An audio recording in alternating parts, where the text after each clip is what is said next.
terve! Mansikkakausi on ohi. Meillä on mansikan poiminnat nyt lopetettu ja pikkuhiljaa aletaan siirtymään tänne mustaherukkaan.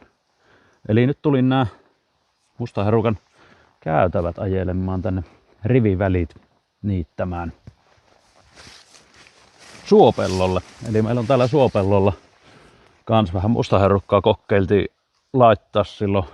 On tästä puolenkymmentä vuotta varmaan aikaa, kun näitä tänne istutettiin. Ja täytyy sanoa, että nämä on kyllä kasvanut aika hyvin.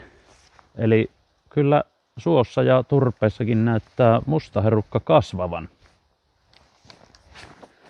Ainut ongelma tietysti täällä on ollut se, että yleensä niin vähän kylmyys saattaa haitata. Eli viime vuonna esimerkiksi eihän tältä tullut mitään, kun Halla vei silloin kukinta-aikaa kukat ja näin. Mutta tänä vuonna kuitenkin nyt näyttäisi jotain tuleva. Eli kyllä täällä nyt herukkaa on, jos kehataan käydä poimimaan. Ja kehataanhan myö, jos vaan keretään. Joo, eli täällä on vähän eri lajiketta, mitä meillä on tuolla pihassa. Pihassa on sitä bentruunia ja tänne istutettiin silloin marskia. Ja aika hyvän kokoista marjaa kyllä kuitenkin. Ei täältä mikään megasato, että ihan älyttömästi, ei niin marja määrällisesti, mutta kyllä täällä silleen kerättäväksi ja hyvin nämä on kasvanut. Tämä marski on vaan vähän myöhäisempi ja tietysti täällä suolla on muutenkin vähän viileämpää, niin se menee ennen kuin se valmistuu. Mutta se on silleen ihan kiva. Eli nyt kun kerätään tuota bentruunia tuolla pihassa, se on vähän aikaisempi paikkakin tietysti, niin sit saadaan siirtyä tänne, kun saadaan siellä poimittua.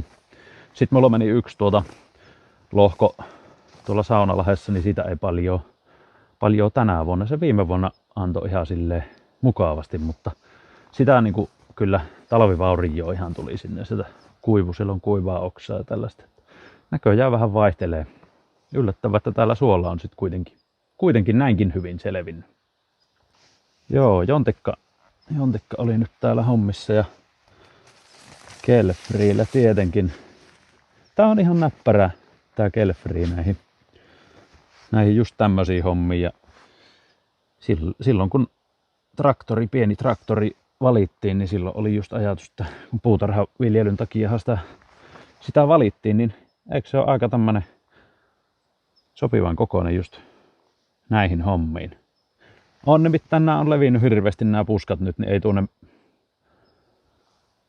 tuonne kun alkaa kallistumaan noita, niin isoilla vehkeillä ja vähän jää niitä tuonnekin murskaimeenkin, mutta se nyt vaikka vähän karsiikin, niin ei haittaa mitään.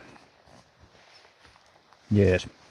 Tää nyt on muuten kaikille tuttu vehe, että on esitelty videoilla.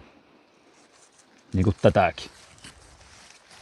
Paitsi että Jontikastahan me lupasin, että me teen ihan esittelyvideon, kun sitä pyydettiin, missä kerrotaan ihan esittelymielessä tehoista ja muista. Niin se pitää nyt joskus tehdä. Kunhan me saan tämän kesän hässäkän tästä pois alta. Mutta joo, oikeastaan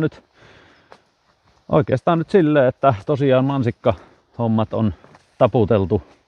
Ne loppu tuossa viime viikon lopulla oli ihan viimeiset kerrut ja sinne ei nyt sitten enää kannata palkattuja poimijoita laittaa ja tuossa varmaan vähän, jos omat porukat sieltä nyt keräilee vielä mitä on jälkisattoa itselleen. Herukkaa meillä nyt on ja kun on pari on vaan noita työntekijöitä palkattuja, niin riittää tässä herukassakin hommaa. Katsotaan minkä verran saadaan nyt sitten. Saadaan menemään tuoreena ja sitten loput menee pakkaseen ja katsotaan mitä niistä kehitellään sitten myöhemmin. Joo, kyllä täällä on tosiaan herukkapehkot on kasvaneet voimakkaasti. Täällä on vähän, ehkä täällä päässä, niin ehkä vähän tommoista niinku vaalealehtisempää. Sitten niinku, ja ei ole ihan niin vahva kasvu, että tuonne päin selkeästi niinku vahvistuu tuo kasvu. Marjat kasvaa.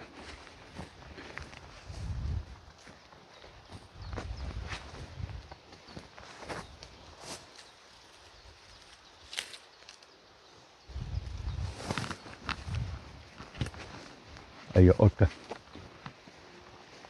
Ei ole marski vielä oikein kypsä. Mutta on nää tälleen niinku tämmöstä lähes jo kohta pari metristä, niin